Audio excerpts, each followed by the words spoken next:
Hola mis queridos amigos y amigas buscadores y buscadoras de Dios. Bienvenidos a este segundo episodio de nuestra serie devocional acerca de la Semana de Pentecostés. Recuerden que estamos basando este devocional en la escritura de Isaías 11:2, donde se nos revela 7 aspectos en los que el Espíritu Santo en plenitud se manifiesta sobre los creyentes, sobre la iglesia de Cristo.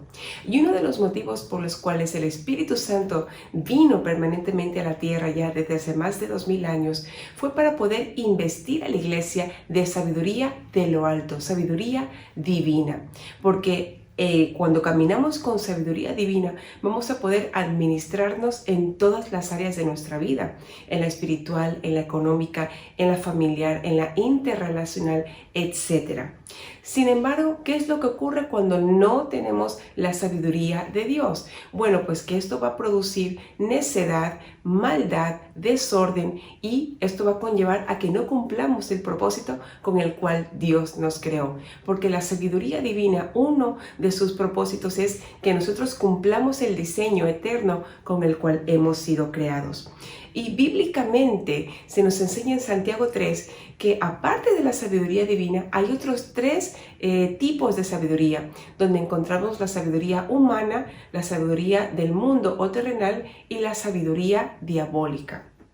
Sin embargo, tenemos que entender que estos tipos de sabidurías no tienen nada que hacer frente a la sabiduría de Dios, porque proviene del Dios sabio, como dijo Pablo en Romanos 16:27, el único y sabio Dios. Dios es el único ser más sabio de la tierra que puede proveer ese tipo de sabiduría que está por encima de las demás. Bien, y en 1 Corintios del 1 al 24 al 25, lo voy a leer, dice que para los que Dios llamó a la salvación, tanto judíos como gentiles, Cristo es el poder de Dios y la sabiduría de Dios.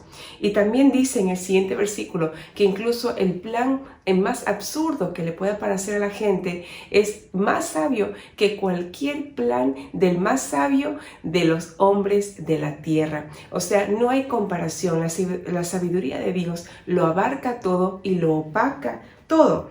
Sin embargo, esta sabiduría divina puede ser confundida con los otros tipos de sabiduría en el sentido de que si uno no tiene discernimiento, puede dejarse llevar por sabiduría terrenal, diabólica o del mundo, cuando queremos movernos y mover a otras personas simplemente para gratificación personal y para conseguir cosas bajo nuestros propios intereses o agenda. La sabiduría divina no tiene fines egoístas, sino que la sabiduría divina siempre es para que también los demás puedan cumplir el diseño de Dios. Por lo tanto, cuando no estamos con la sabiduría de Dios, se destruyen las relaciones familiares, interpersonales y provoca mucho daño y muchas heridas. Tenemos que tener en cuenta que mientras más abrazamos y valoramos la presencia del Espíritu de Dios en nosotros, más vamos a ser investidos de este espíritu de sabiduría. Santiago 1:5 nos revela que Dios está deseoso de poder compartirnos su sabiduría. Él nos la quiere dar sin reservas. Santiago dice, si alguno considera que le hace falta sabiduría, no tenga ningún problema en pedirla, porque Dios le dará abundantemente. La sabiduría divina es la que nos trae el diseño del cielo a la tierra. Nos ayuda a administrar los recursos a fin de poder obtener frutos eternos y no solo terrenales. La sabiduría divina sabe cuándo hablar, cuándo callar, cuándo aparecer, cuándo desaparecer, y sabe cuándo tiene que manejar, cuándo y cómo debe manejar los tiempos. Salomón, por ejemplo, lo conocemos porque fue un hombre muy sabio. Sin embargo, él fue muy sabio para otros, pero no supo ser sabio para sí mismo. Nuestro ejemplo de sabiduría siempre debe ser nuestro Señor Jesucristo, quien se movió en sabiduría divina al 100%, en sabiduría perfecta, y es por eso que él pudo cumplir al 100% el plan, el diseño que el Padre tenía para su vida.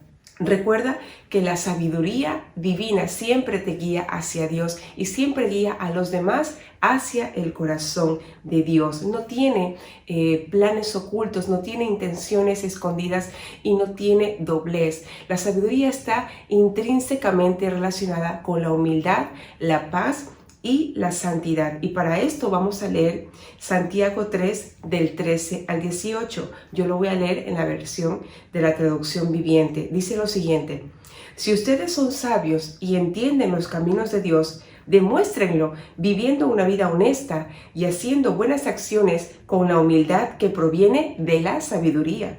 Pero si tienen envidias amargas y ambiciones egoístas en el corazón, no encubran la verdad con jactancias y mentiras, pues la envidia y el egoísmo no forman parte de la sabiduría que proviene de Dios. Dichas cosas son terrenales, puramente humanas y demoníacas, pues donde hay envidias y ambiciones egoístas, también habrá desorden y toda clase de maldad. Sin embargo, la sabiduría que proviene del cielo es, ante todo, pura y también ama la paz. Siempre es amable y dispuesta a ceder ante los demás. Está llena de compasión y del fruto de buenas acciones. No muestra favoritismo y siempre es sincera. Y los que procuran la paz sembrarán semillas de paz y recogerán una cosecha de justicia. Aquí tenemos mucho para reflexionar en nuestro tiempo personal con Dios y te animo a ello.